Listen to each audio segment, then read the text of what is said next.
بسم الله الرحمن الرحيم.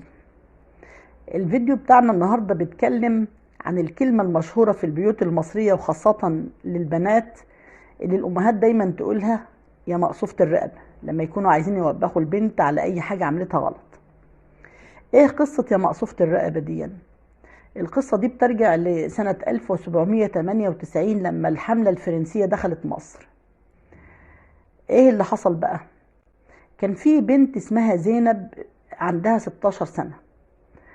طبعا البنت دي كان ابوها اسمه الشيخ خليل البكري الصديقي. الراجل ده بيرجع نسبه لسيدنا ابو بكر الصديق رضي الله عنه. البنت دي في الوقت ده خرجت عن العادات والاعراف والتقاليد اللي كانت في المجتمع في الوقت ده. قررت انها تعتنق النمط بتاع الحياة الفرنسية. طبعا لبست الفساتين واتكلمت خلطة الشباب، اتكلمت بكل حرية، وكانت بتمشي في الطرقات هي وصاحبتها يضحكوا بصوت عالي ويتكلموا بصوت عالي. ودي كانت حاجة ملفتة جدا للأنظار في الوقت ده، لأن المنظر ده كان غريب جدا في الوقت ده على المصريين. الوقت ده لو حصل عادي، البنات بتخرج وتروح وتيجي وكده، لكن في الوقت ده كانت تعتبر كارثة من الكوارث إن البنات يعملوا كده. حتى ان الجبرتي وصفها في الكتابات بتاعته ان هي ايه، بترتدي الفستانات اللي هي الفساتين يعني. طبعا كمان قالوا ان هي ايه، متفرنجه، يعني هم اللي زي الافرنجه، يعني كانوا بيقولوا على الاوروبيين كده اللي هم الافرنجه، فوصفوها بكده.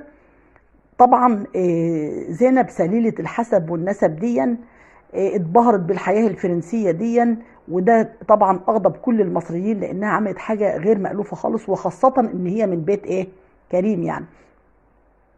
طبعا نابليون بونابرت كان اظهر للمصريين ان هو بيحترم الدين الاسلامي. ده زاد على كده كمان، قال ان هو اعتنق الدين الاسلامي، وبدأ ياخد من العلماء والمشايخ مجلس شورى له كده ومن الاعيان، على اساس ان هم يقروا الحكم بتاعه في مصر. وفعلا كان من ضمنهم الشيخ خليل البكري اللي اقر حكم نابليون على مصر، وان هو ايه، حاكم شرعي للبلاد. طيب هو عمل كده ليه؟ اولا اخوه كان نقيب الاشراف، وكانت نقابة الاشراف في العيلة دي ابا عن جد يعني. طب ليه لما اخوه مات ما خدوهوش نقيب للاشراف؟ قالوا لان الراجل ده كان يعني في شبهة في سلوكه، غير سوي يعني، كان سلوكه سيء، فعلشان كده استبعدوه من نقابة الاشراف، وجابوا بعد منه مين؟ بعد اخوه الشيخ عمر مكرم.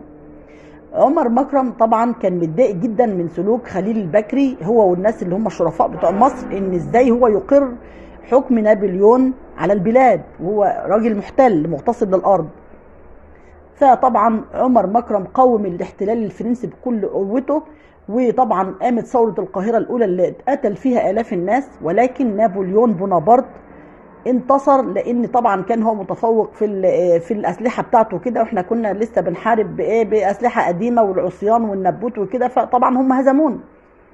فطبعا الشيخ عمر مكرم راح فين؟ الشام، لانه طبعا لو كان فضل في مصر كان هم قتلوه.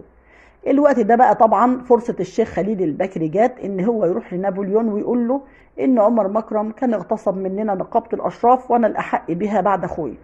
وطبعا نابليون اقره نقيب للاشراف، طبعا غصب عن الموجودين، لان الناس ما كانتش بتحبه على ان عارفين سلوكه السيء. فهي كانت يعني حاجه تخص الشرف وكده يعني. فطبعا بدأ هو يدخل نابليون بونابرت بيته هو والجنود، وعمل لهم كمان حفلات السكر والرقص، وبقى يشرب معاه الخمره وكده. تيجي بقى قصه زينب. زينب في الوقت ده كان عندها حوالي 14 سنة أول ما نابليون دخل مصر. بدأت تكبر وتشوف نابليون والجنود داخلين البيت وبيشربوا الخمرة مع أبوها ويرقصوا والحفلات شغالة والأمور عادية جدا، وهي اتأثرت جدا بالحياة الفرنسية وأبوها شايف وساكت. ده زاد على كده كمان إن لما نابليون بونابرت راح بيتهم مرة، أبوها المحترم جاب له إيه؟ 5 بنات مع بنته، وقدمهم لنابليون هدية ياخد منهم عشيقة. فطبعا نابليون اختار مين؟ زينب.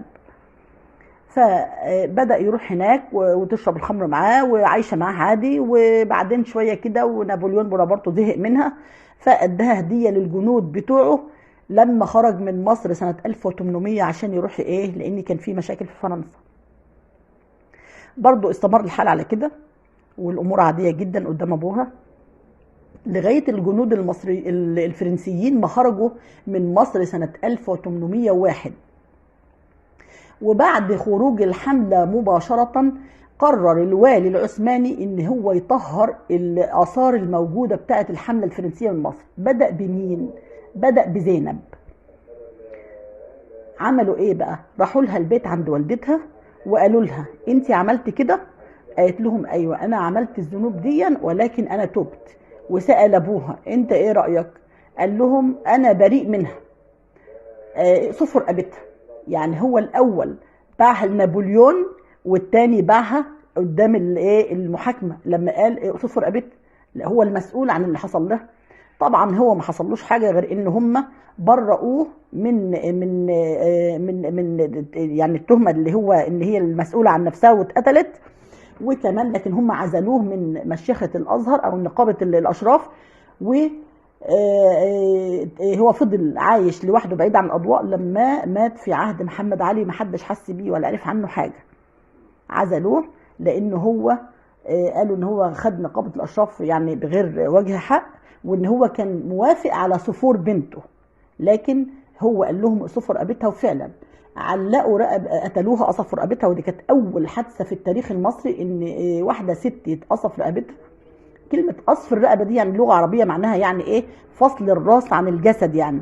وفعلا خدوا لجنة من الازهر، الوالي العثماني والمشايخ الازهر، وحكموها باصبحت محاكمة سياسية دينية، وفصلوا رقبتها عن جسمها وعلقوا راسها على باب القلعة على اساس ايه؟ انتقاما منها، وكمان عشان تبقى عبرة لمن يعتبر في اي حد يخالف سلوك وعادات وقيم المصريين. قالوا باعت الارض والعرض وكده، ولكن كان السبب الرئيسي في كل اللي هي وصلت ليه كان ابوها. وهو ده كان اول مقصوفة رقبة في التاريخ المصري، وهو ده العنوان بتاع الفيديو بتاعنا النهاردة. يا ريت لو عجبكم تعملوا لايك وشير وتشتركوا في القناة، ويا ريت تعملوا لي كومنت تقولوا لي رأيكم في القناة والمحتوى بتاعها. مع السلامة.